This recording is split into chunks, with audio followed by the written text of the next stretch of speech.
After receiving a much-needed backlash on social media, the producers of the Wendy Williams Lifetime documentary, Where is Wendy Williams?, are regretting their decision to release the two-part series. Now, one producer told The Hollywood Reporter, "Had we known about Wendy's dementia from the start, we would have not proceeded with filming." And producers mentioned how the documentary was supposed to highlight Wendy's return to television through her podcast. What are your thoughts on these producers expressing some form of regret? Do we believe it? Armand, let's go to you first. What do you think?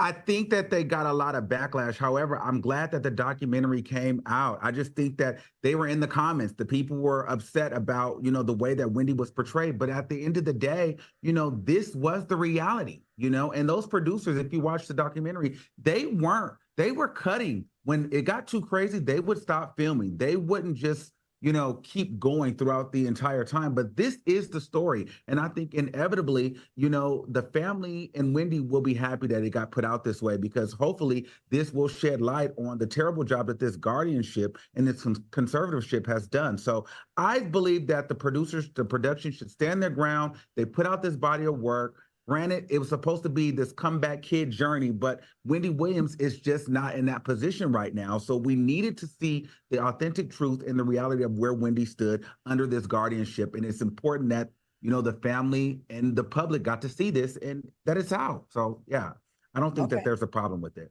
Al, what are your thoughts? I feel like this is a lot of backpedaling and what we call, popping.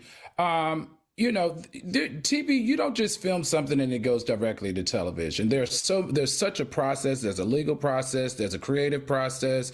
There's a whole team that has to look through this. She has to sign off. They have to sign off. I think Armand is right. They saw those comments and they saw that the comments were blaming it on a producer. So the producer said, because our name is connected to this, we have to clear the air and figure out a way to fix this, because people in general won't mess with us anymore. Wendy's a very significant talent and her brand was loved by millions.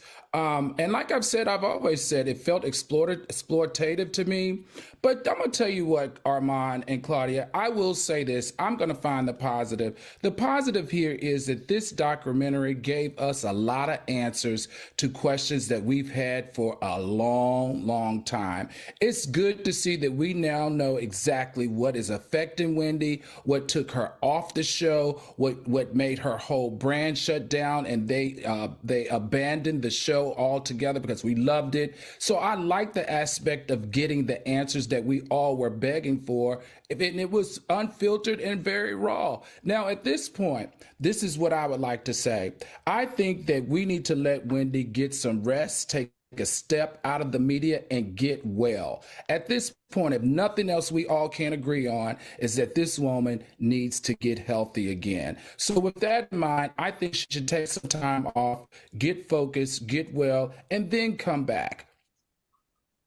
I'm going to call cap on these producers all having this regret. You are full of shit. If the producers of Wendy Williams' show felt that she could not go on and carry the show anymore and they had to take her off the air, and that was how many years ago? Then these producers shooting this documentary were well aware of Wendy's deficiency in her mental capacity. They did not get on set and go, "Oh my God, we had no idea she had dementia." They saw this and their eyes probably lit up. Wendy would never let people see her with no wig on. Like, why are we letting these people lie? They are playing in our faces. Now, maybe in the beginning, no, I can't even give them that. Because Wendy, to leave a successful show like that, there's got to be some serious issues going on for everyone that's involved. That's everyone's paycheck. It's not just Wendy's, the entire team, right? Now, some of them did stay on board.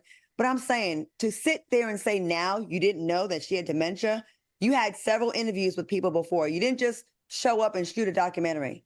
There was meetings, there was talk, someone had to map this thing out. You had to see how she was. First day of filming, you would have known that she had dementia.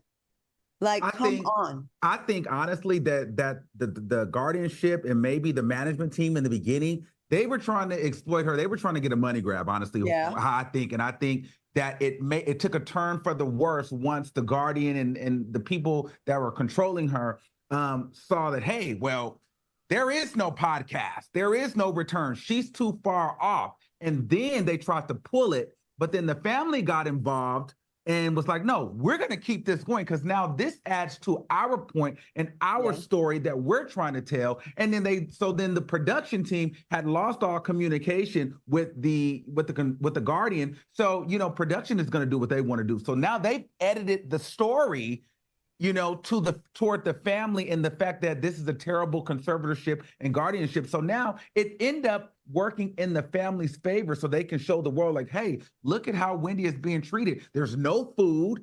She's surrounded with a bunch of enablers. Like she's going to kill herself under this guardianship. She needs to be back with her family. And so that's what the story ended up telling versus telling this story of this comeback kid that's going to, be the queen of media on a podcast. That's no longer. Now it's this idea of free Wendy Williams. So I think that it did its job. That wasn't the plan from the beginning, but it took a turn for the better, if you ask me. And to Al's point, I want to say, I'm glad that this came out because God forbid Wendy Williams would have died somewhere and we would have assumed all these different narratives. Now we can finally know if something happens, this is the reason why. And the story is right here on the floor. I agree with both of you. I just feel like the producers should own what really happened instead of being like, oh, we didn't know. I kind of feel like that's the part that's cap. Mm-hmm. You know what I mean? Like we saw that she had an issue from interviews leaving her house when TMZ would catch her. And when she would say at podcast, we're like, how? You don't have that anymore, right? It was obvious from those interviews when she was walking around, like how she was looking and everything. But okay, producers, whatever you do to clear your conscience, and I do agree with both of you, it is going to be not a happy. We are going to get some answers at least out of this, right?